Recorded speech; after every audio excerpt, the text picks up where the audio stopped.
La crainte est définie comme le fait d'éprouver une forte inquiétude devant ce que l'on considère comme dangereux, douloureux ou pénible. Nombreuses sont les personnes qui ressentent ce sentiment à l'annonce d'une mauvaise nouvelle, face à une maladie ou à un échec, ou encore face à une situation qui semble impossible à résoudre.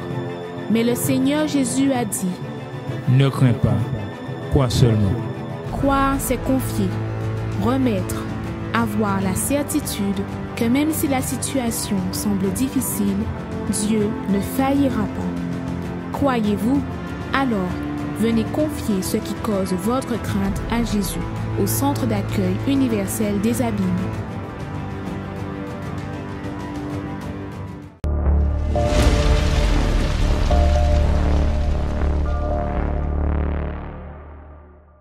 Peut-être aujourd'hui, vous avez arrêté de croire. Peut-être aujourd'hui, vous ne croyez plus. Peut-être aujourd'hui, vous êtes ici en train d'assister, en train de me regarder, et vous dites à l'intérieur de vous, vous avez déjà cette option, cette vision de voir les choses, que croire, ce n'est plus pour vous. Vous avez déjà cru, vous avez fait un effort de recroire, vous avez fait encore un autre effort de confier, de croire encore à une personne. Et aujourd'hui, vous avez été déçu. Pour vous, le mot croire n'existe plus. Soyez la bienvenue dans notre émission Arrêtez de souffrir. Que le Seigneur vous bénisse, vous et votre famille.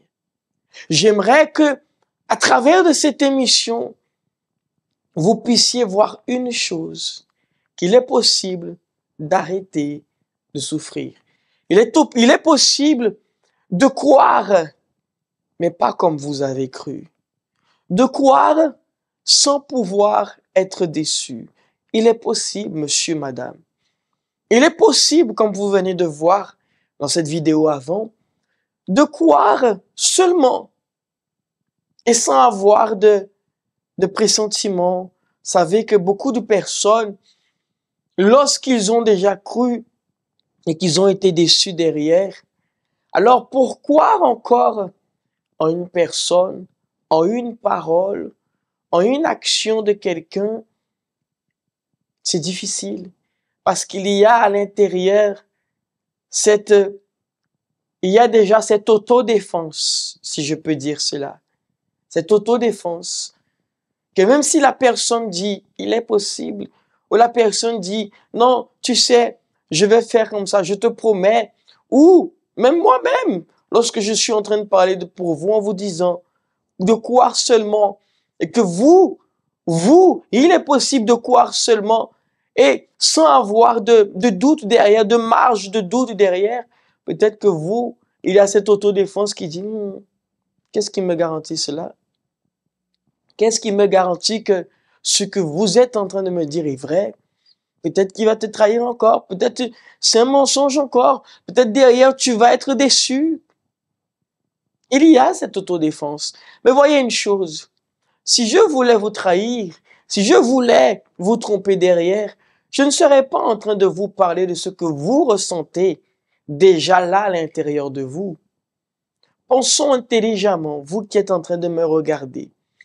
Allons penser avec un esprit ouvert. Je ne serai pas là en train de vous garantir qu'il est possible de croire sans pouvoir douter, sans pouvoir s'inquiéter derrière. Je ne serai pas là en train de vous expliquer qu'à l'intérieur de vous, peut-être il y a cette autodéfense. Est-ce que sa confiance, est-ce que cette parole, je peux confier? J'ai déjà été déçu. On m'a déjà trahi, on m'a déjà garanti tellement de choses que maintenant, une parole de plus, et c'est déjà comment ça va se terminer.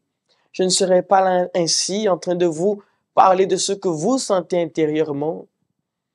Tout cela pour vous dire une chose. Nous sommes là dans cette émission afin que cette souffrance qu'il y a, si je peux dire ainsi, cette douleur, ce poids, cette autodéfense qu'il y a là. Peut-être cette autodéfense, ce n'est pas parce que une personne vous a vous a garanti une chose et que derrière, il y a eu une trahison, il y a eu un manque de confiance, il y a eu peut-être une parole. Cette parole a été une parole vaine en vérité.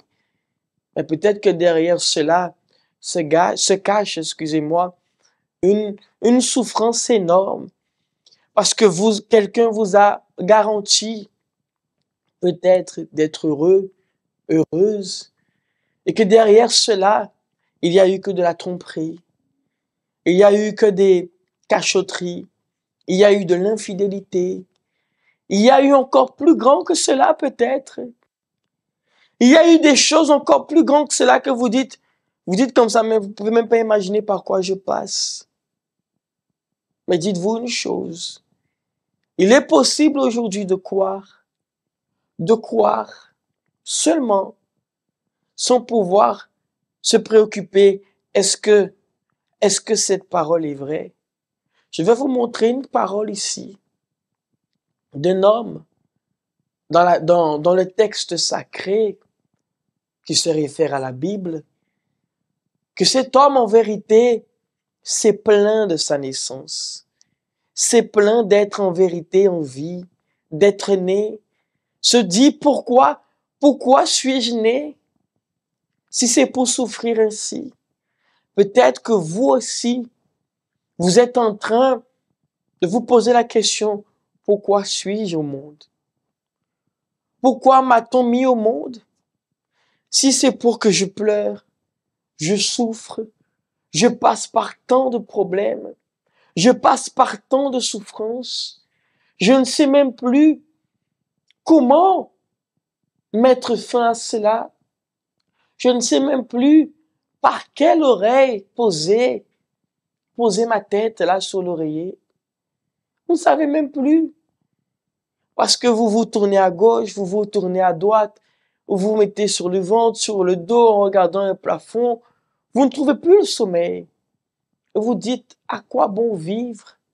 Regardez cette parole qui s'affiche en ce moment pour vous. Cette parole qui dit ainsi. Pourquoi suis-je sorti du sein maternel? Pour voir la souffrance et la douleur. Regardez bien. Pourquoi suis-je sorti du sein maternel pour voir la souffrance et la douleur? Jérémie se posait cette question. Pourquoi suis-je sorti du sein maternel pour voir la souffrance et la douleur? Est-ce que ce n'était pas possible de retourner là où j'étais? Est-ce que ce n'était pas possible de retourner là où je me trouvais? Vous savez, un enfant qui se trouve là au sein maternel est tranquille et en paix. Il ne se préoccupe de rien. Au contraire, il est zen, il est en paix.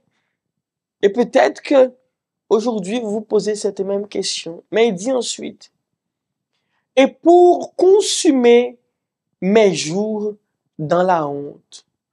Pour consumer mes jours dans la honte. Vous savez, j'étais en train d'analyser cette parole et je me suis dit, consumer, pourquoi le mot consumer?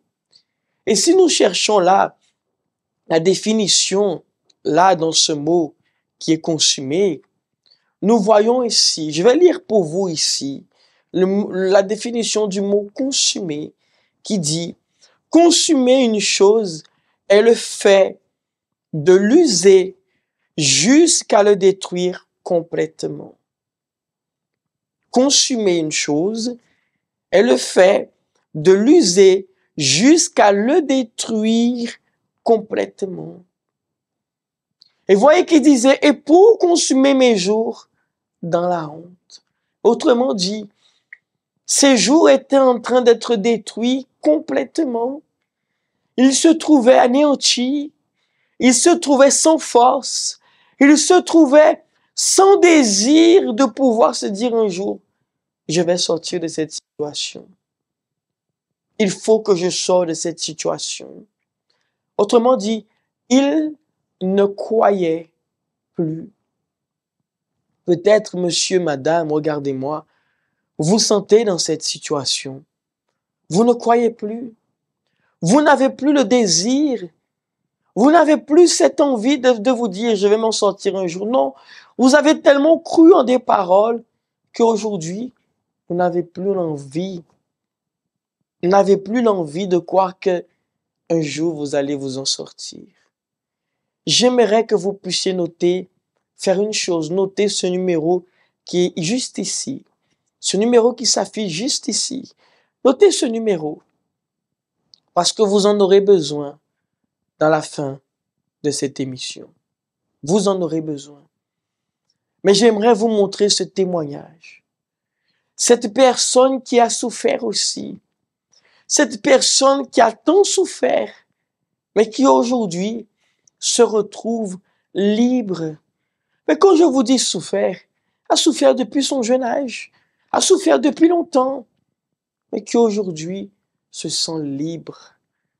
Parce que cette personne a cru en une seule parole, pas la parole d'un homme, mais dans la parole du seul qui ne revient pas en arrière. Le seul qui promet et qui en vérité ne ment pas derrière. Lorsqu'il promet, il accomplit à sa parole. Observez ce témoignage et on se rejoint juste après. Bonjour, je m'appelle Audrey. Avant d'arriver au centre d'accueil, j'étais perturbée, parce que j'ai grandi avec ma mère qui était alcoolique. Et en fait, quand j'étais petite, tout allait...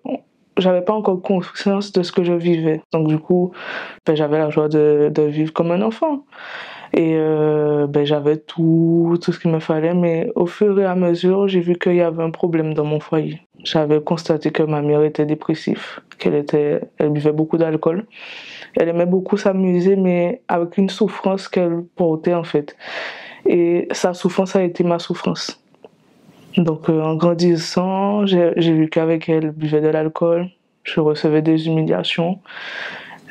Parfois elle me disait qu'elle m'aimait, mais après un autre jour elle me disait que je t'aime pas ou que je veux plus de toi, et je t'avais pas désiré. Et ça a été un grand poids en fait, un grand poids sur moi. En même temps je me disais mais non, c'est parce que c'est l'alcool. Mais à des jours ça devenait encore violent aussi. À l'école, je réussissais, mais après j'ai fait que chuter. Et envers de m'aider, c'est comme si c'était ma faute. Donc je me suis dit, mais pourquoi je suis là? Pourquoi je suis née? À un moment donné, j'écrivais beaucoup et pour exprimer en fait ce que j'avais à l'intérieur de moi, pour ne pas faire commettre de suicide. Et je ne pouvais parler à personne. Je voyais des psychologues, des médecins parce que je prenais du poids aussi. Et personne ne pouvait m'aider, personne ne pouvait me comprendre. Je pensais tout savoir. Ma mère, j'ai pas eu vraiment un bon exemple. J'étais pas pour les principes. Mais quand je parle de principes, je parle d'être une femme qui se respecte. Parce que je ne me respectais pas. Je ne savais pas c'était quoi le respect d'une femme, je ne savais pas c'était quoi la valeur d'une femme, parce que j'ai vu que ma mère souffrir, je n'ai vu personne en fait lui donner aussi de la valeur, et j'avais tout perdu. En grandissant dans cet environnement, j'ai tout perdu. Je ne savais pas c'était quoi vraiment une femme. On m'avait invité au centre d'accueil, mais je venais et je me posais pas la question. Est-ce que ça peut changer ma vie? Je ne posais pas de questions et je venais et je repartais. Je venais, je repartais. Ça n'avait pas changé parce que je ne prenais pas les choses au sérieux.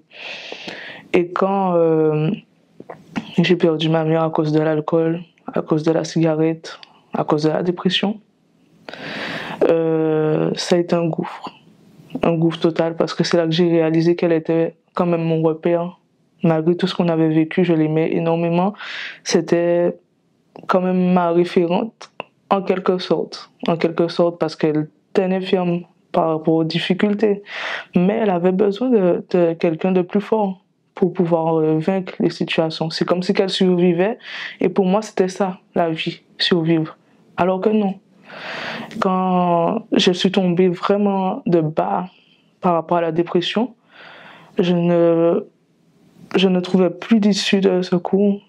Pour moi, c'était vraiment le suicide que je pensais, parce que je j'avais plus d'appui. Alors, quand j'ai vraiment commencé à penser au suicide, comment j'allais en finir avec ma vie, c'est là que j'ai reçu l'invitation de ma tante. Et je me suis dit, là, mon Dieu, je pense que c'est toi qui viens me chercher parce que si c'est pas toi, j'ai pas de solution. Donc, c'est là, quand je suis revenue, j'ai pris au sérieux.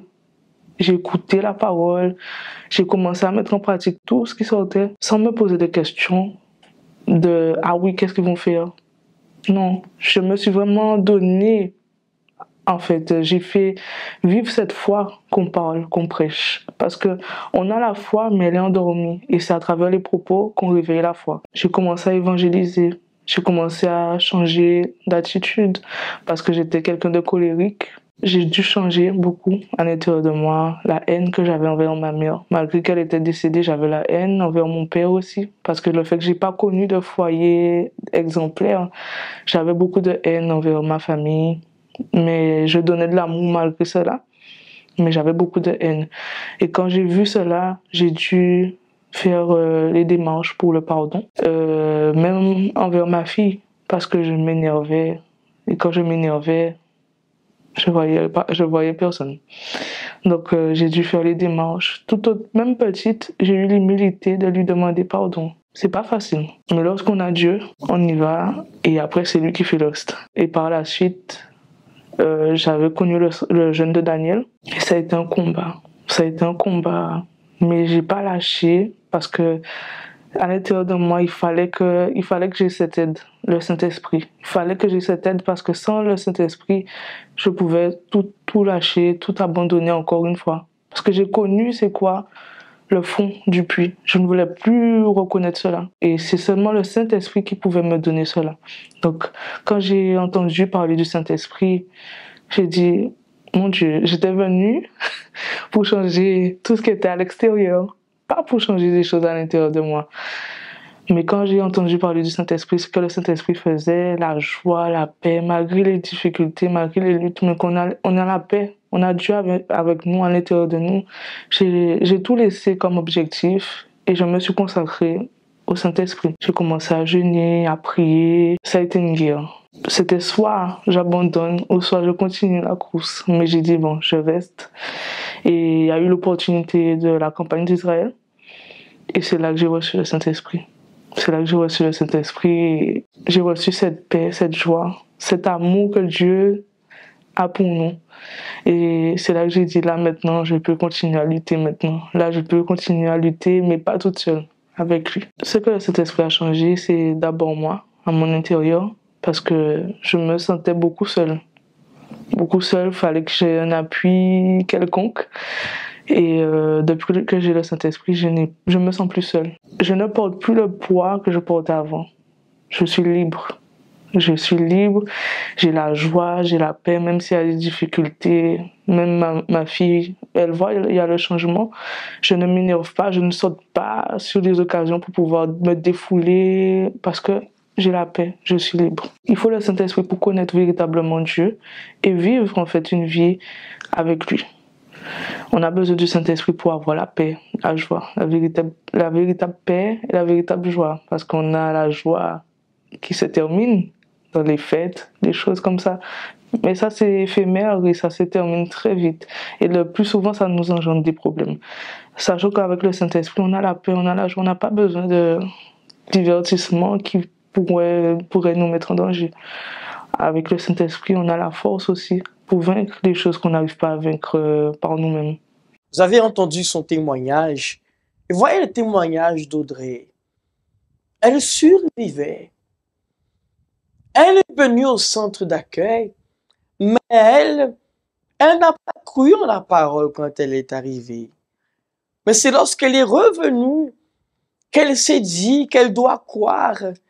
Parce que voyez une chose, lorsqu'elle voyait les autres personnes qui, leur vie était transformée, les personnes qui sortaient aussi de la dépression, lorsqu'elle entendait ce témoignage, alors cela a dû tilter aussi à l'intérieur d'elle. Attendez, comment est-ce possible que je suis là et moi aussi, je vis par cette situation et je ne vois rien? Parce qu'elle ne croyait pas. Mais lorsqu'elle a cru en cette parole qu'elle a reçue, alors tout a fait une différence. Et je vous invite aussi, vous qui êtes là, à croire qu'il est possible que votre situation, elle change. Peut-être aujourd'hui, vous avez du mal, vous dites comme ça, c'est plus fort que moi. C'est plus fort que moi, j'ai déjà essayé. J'ai déjà tant essayé. Mais on m'a déjà tant trahi. J'ai déjà tant été trahi. On m'a déjà tant déçu que votre parole, je peux essayer de croire, mais je n'y arrive pas. Parce qu'on m'a déjà tant convaincu et que derrière, parole vaine, comme on dit. Alors, faites une chose. Peut-être derrière un écran, vous dites comme ça, c'est facile d'essayer de convaincre.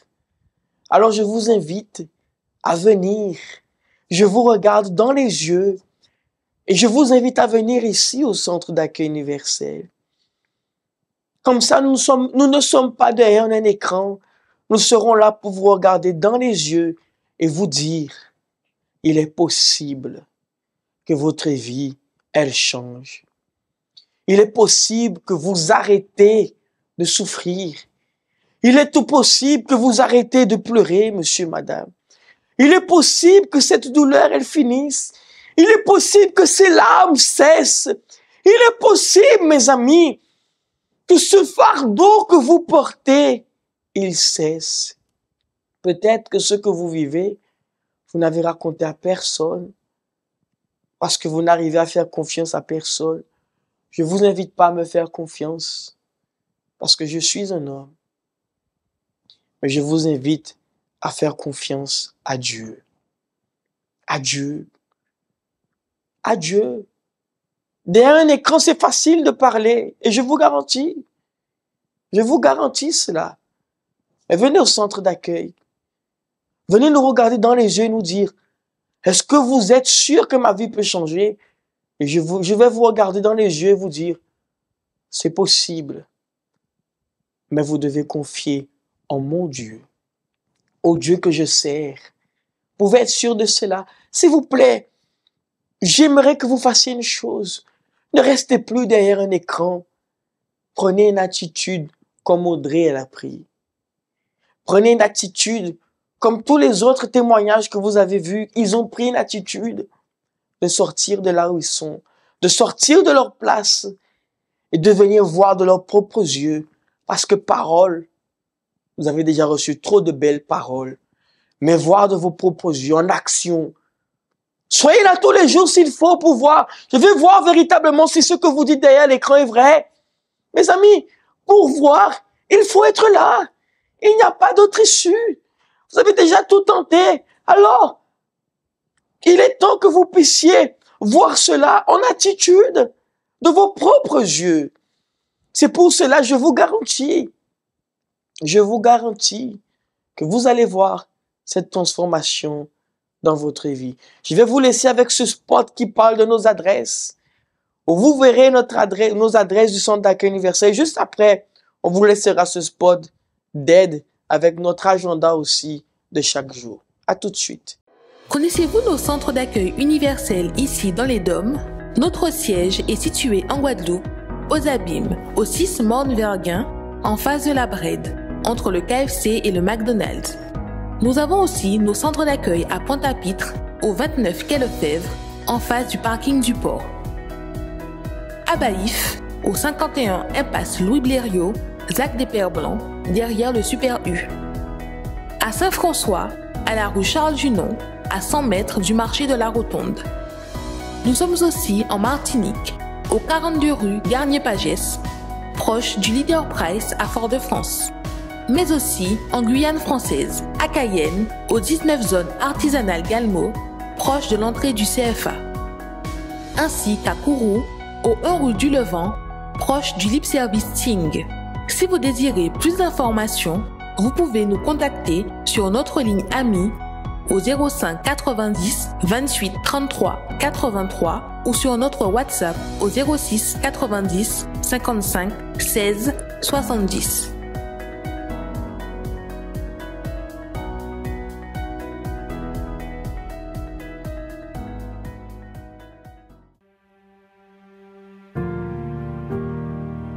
Quand vous regardez autour de vous, vous voyez que tout le monde semble être heureux.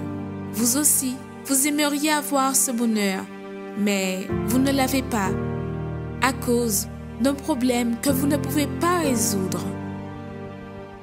Chaque humain affronte des situations qui sont difficiles, mais dans de nombreux cas, peu importe à quel point vous essayez, vous voyez que seul, vous ne pourrez jamais les surmonter.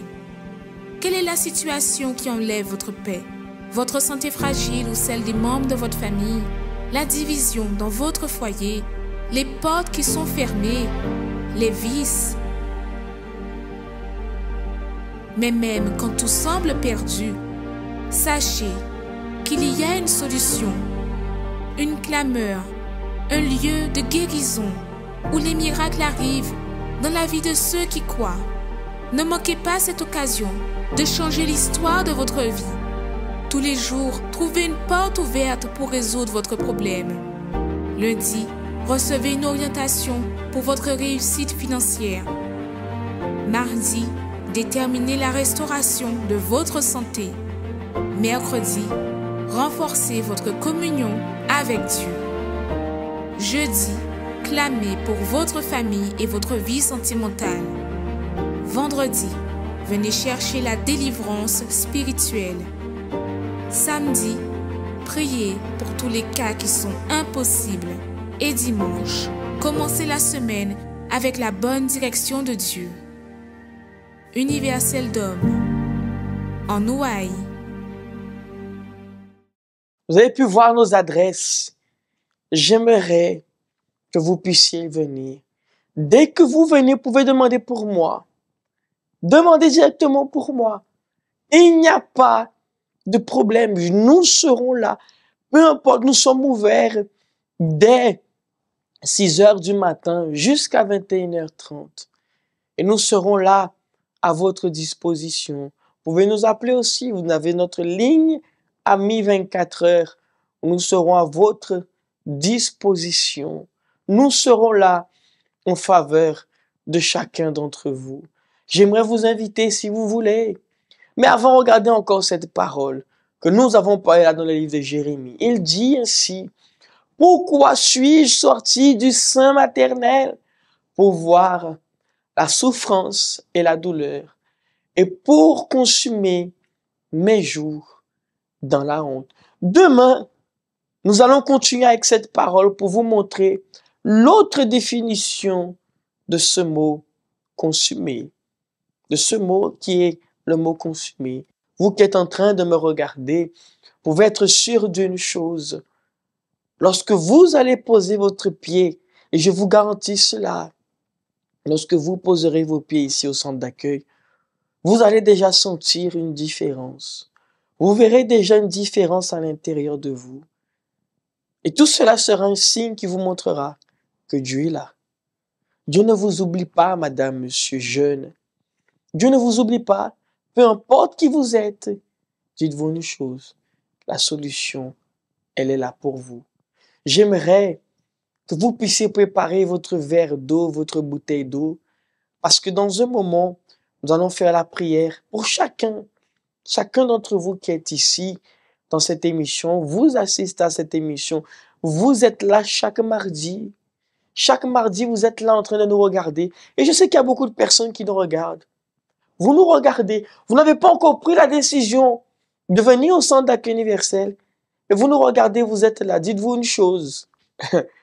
Le Seigneur va vous bénir. Et il vous a déjà peut-être béni.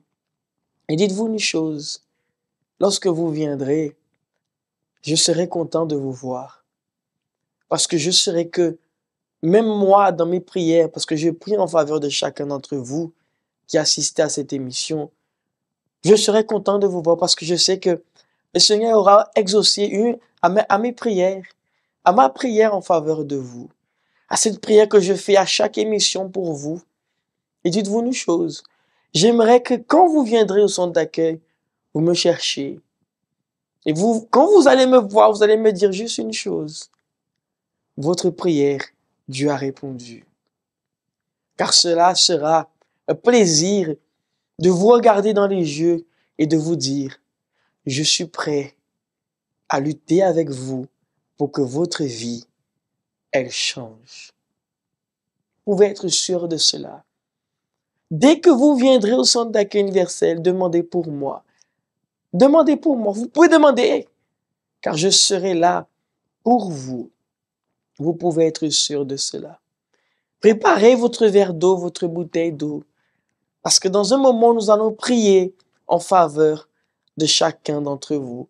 Mais j'aimerais que vous puissiez assister avant à ce spot. Ce vendredi, nous sommes en train de lutter contre non seulement la jalousie qu'il y a autour de vous, mais contre toute chose mauvaise.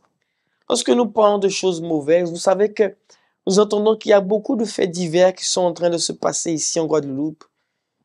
Beaucoup d'accidents, beaucoup de morts, de personnes qui meurent, beaucoup de choses. Et j'aimerais vous dire une chose. Ce vendredi, nous allons lutter pour vous. Assistez à ce spot et on se rejoint juste après cela. Fureur, colère, sentiments incontrôlables, chargés de haine et rancune, qui amènent les personnes à commettre des cruautés sans aucune compassion. N'importe qui peut identifier quelqu'un de furieux ou en colère, mais il est très difficile d'identifier quelqu'un de jaloux. La fureur est cruelle et la colère impétueuse, mais qui résistera devant la jalousie? La jalousie est pire que la colère, car elle est silencieuse et destructive. Généralement, elle vient de qui on attend le moins. Un simple regard, une simple poignée de main d'une personne jalouse peut causer d'immenses dégâts. Ce vendredi, dans la prière de la délivrance, le combat contre la jalousie, venez vous délivrer de ce mal qui a paralysé votre vie. À 7h, 10h, 15h, 19h. Plus d'informations au 05 90 28 33 83. Parler avec Bondier, c'est ça nous toutes besoin. C'est lui qui a nous force pour nous arriver à affronter toute difficulté qui viennent contre nous. Pareil on veut de l'eau, c'est moment à la prière. Seigneur, mon Dieu et mon Père, je prie en faveur de chaque personne qui se trouve ici dans cette émission.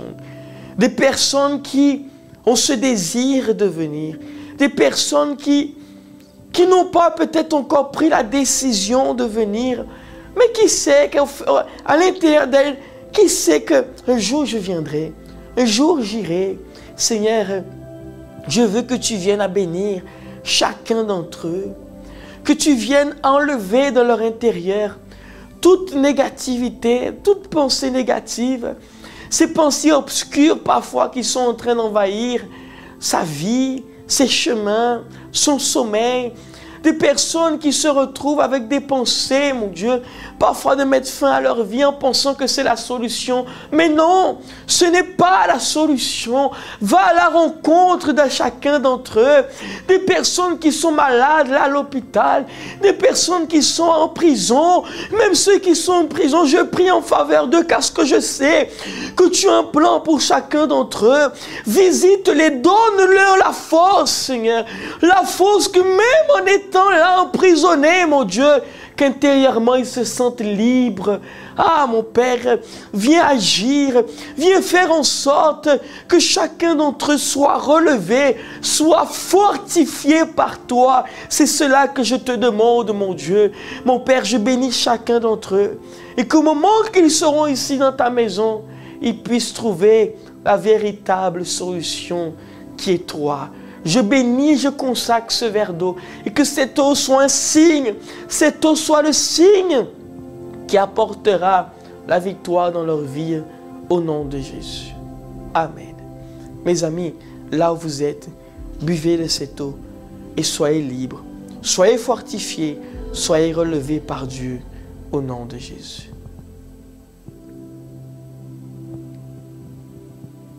Amen. Et grâce à Dieu. Amen. Mes amis, peu importe là où vous êtes, même si vous êtes couché sur un lit d'hôpital, en buvant de cette eau va agir dans votre santé et sera un signe qui vous montrera que Dieu est avec vous. Et qu'en sortant de ce lit, vous viendrez au centre d'accueil universel.